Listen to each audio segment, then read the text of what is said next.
Hello everyone, welcome back to my channel. So in today's video we are going to study the chapter 1, which is the French Revolution. As you can see on the screen, this is class 9. Okay, subject SST. So let's start with our chapter. Firstly, we are going to study about the old regime describes the society and institutions of France before 18th century. Society was broadly divided into states and order, and it was the aristocracy and church which controlled economic and social power. It was part of the feudal system that dated back to the Middle Ages. So this said that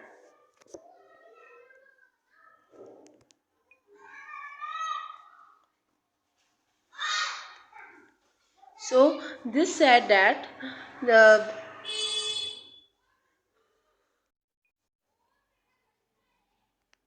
wait, I will tell you it why.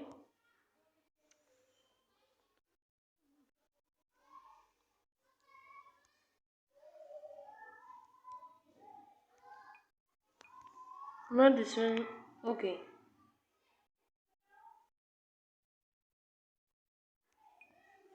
So this is that society जो है वो दो तीन states में divide हुई है. कितने states में?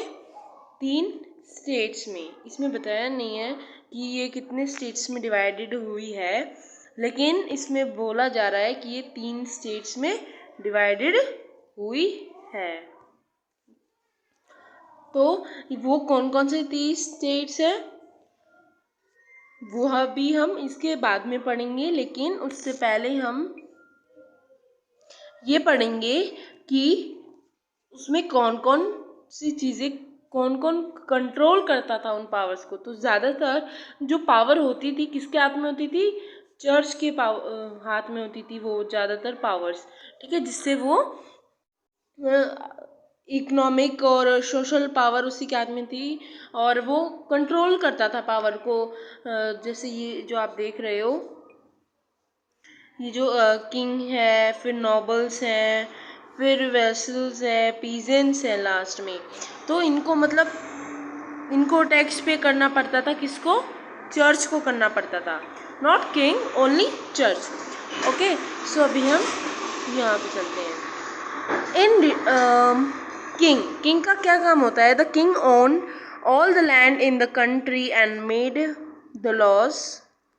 Late me take brush for you. Okay, so see over here,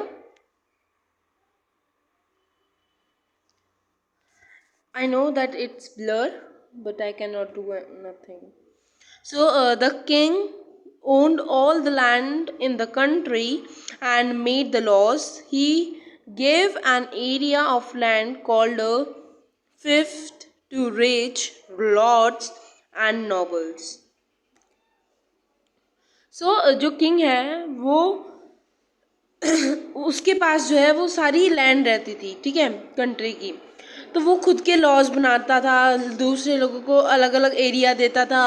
तो उसको क्या कहते हैं? फीफ. फीफ, FIFE, फीफ.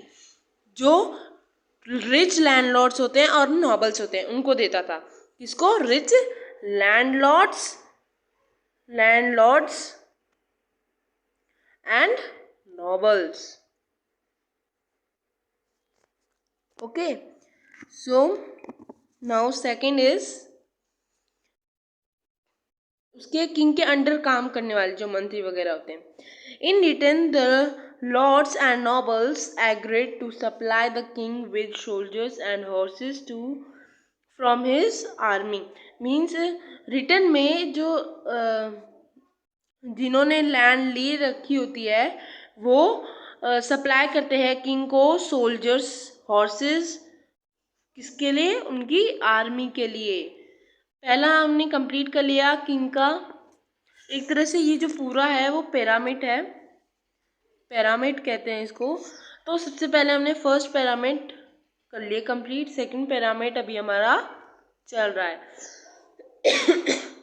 तो सेकंड पिरामिड में नॉबल्स और लॉर्ड्स जिन्होंने किंग से लैंड का एरिया लिया था, तो वो उन्हें क्या करते हैं, उसके बदले में सप्लाई सोल्जर्स करते हैं और हॉर्सेस करते हैं। किसके लिए? उनकी आर्मी के लिए।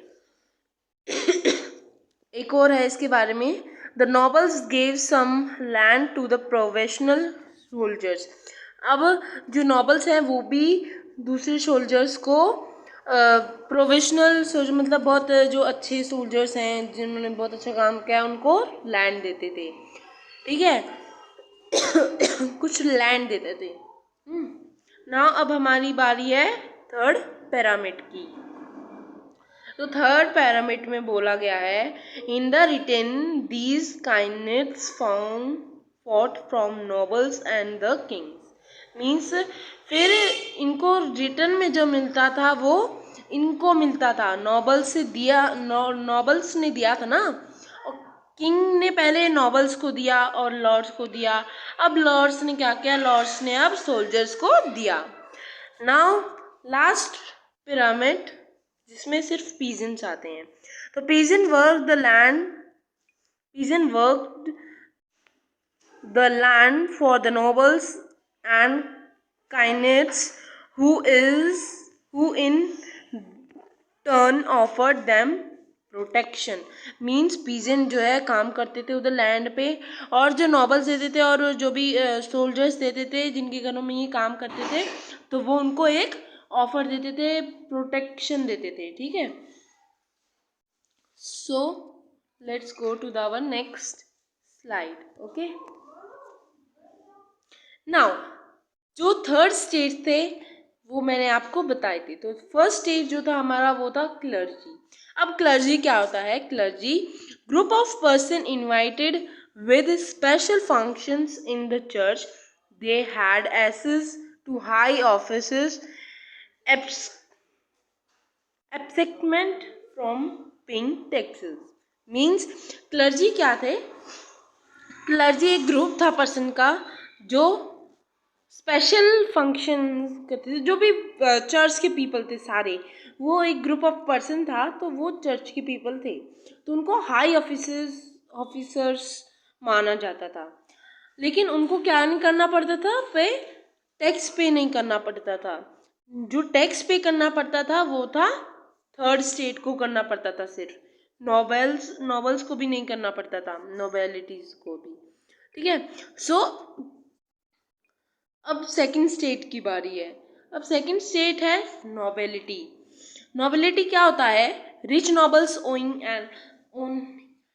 ओनिंग लैंड्स, मतलब उनके पास खुद की लैंड होती थी, उनको टैक्स पे नहीं करना पड़ता था, उनको इंजॉयमेंट सर्विसेज फ्रॉम पीजेंट्स उसके घर में काम करते थे, वर्क इन हाउस घर से काम करते थे। ठीक है, और फील्ड में भी काम करवाते थे पीजेंट से, आर्मी को भी सर्व करते थे वो, और पार्टिसिपेट इन बिल्डिंग रोड्स, और वो बिल्डिंग रोड्स भी बनवाते थे।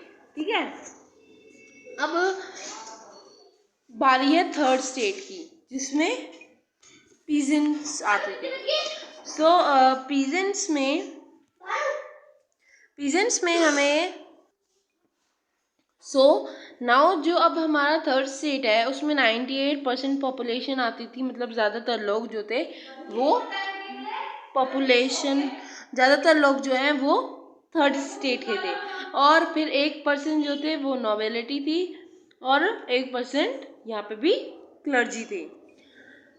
अब रेड जो है इसमें कौन कौन से आते थे लोग? इसमें आते थे रिच और big businessman, merchants, courts, official lawyers, peasants, small peasants, large peasants, servers etcetera.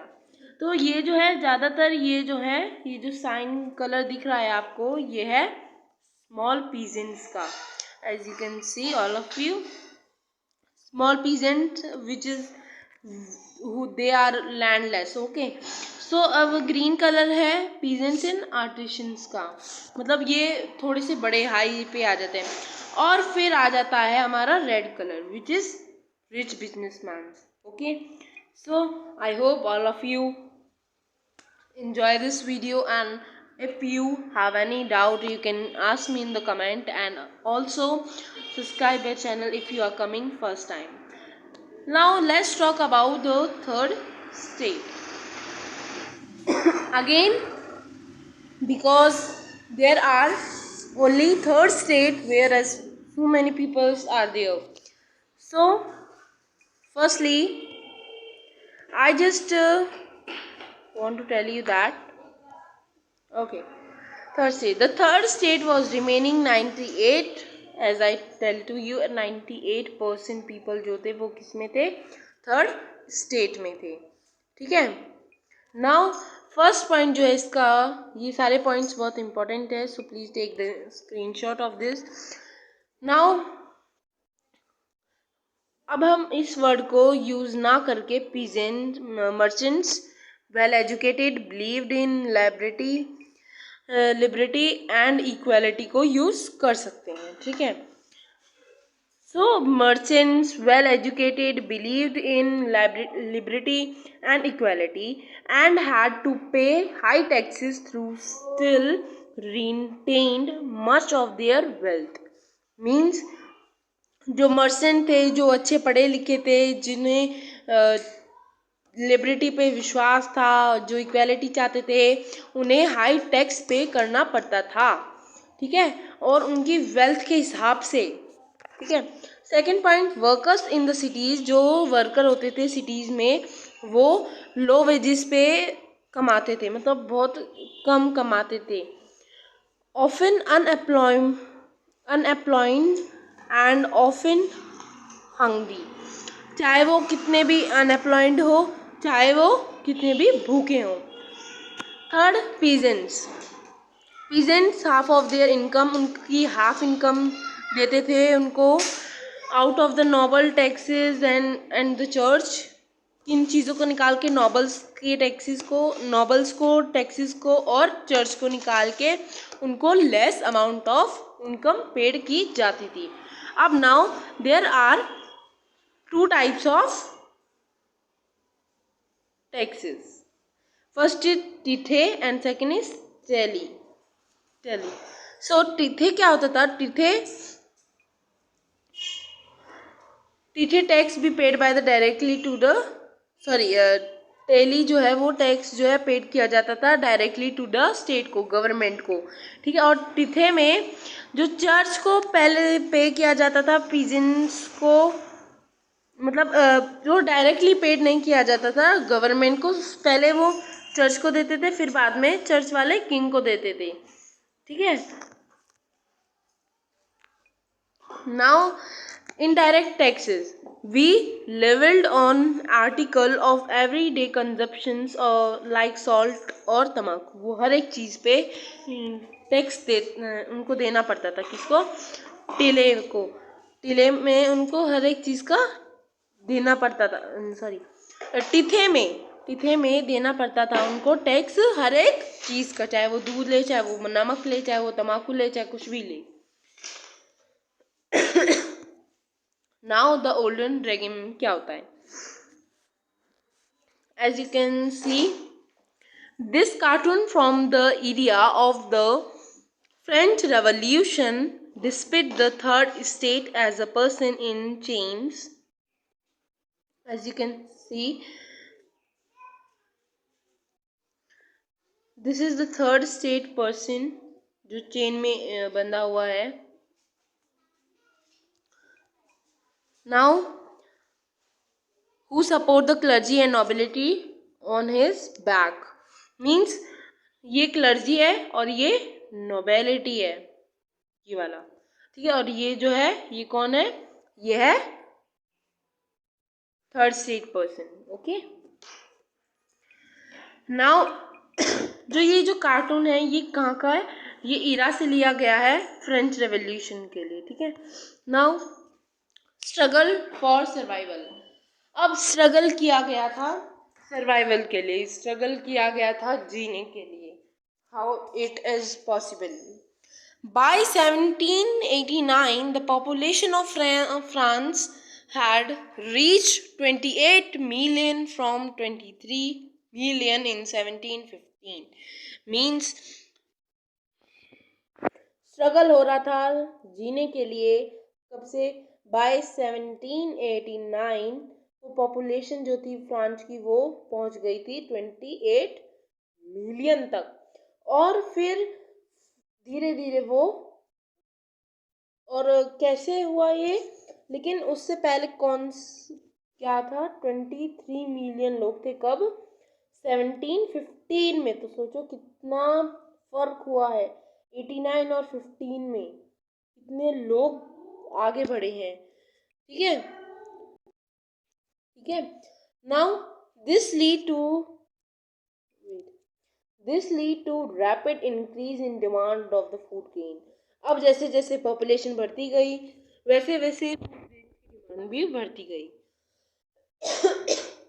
Food grains की जो रेट थे वो बढ़ते गए। ठीक है, production could not keep pace with the growing demands. लोग कम ही नहीं कर रहे थे प्राइस को, तो प्राइस के जो प्राइस की जो फूड ग्रेन्स जो थे उनके प्राइसेस बढ़ते जा रहे थे। अब इंसान खरीदे क्या?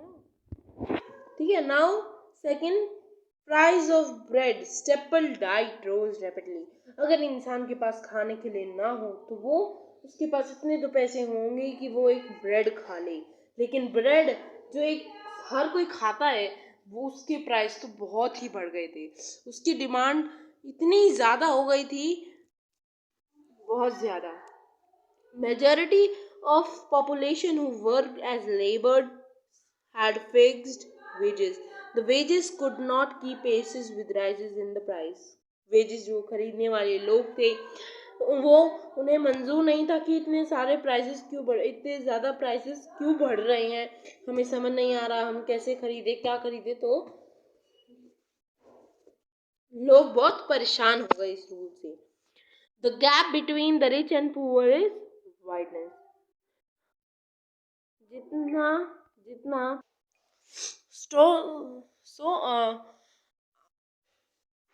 This the gap between rich and poor, जो गैप था बिटवीन किसके बीच में? रिच के और पुअर के बीच में, वो बढ़ता चला गया। जो रिच था वो रिच होता गया और जो पुअर था वो पुअर होता चला गया। ठीक है।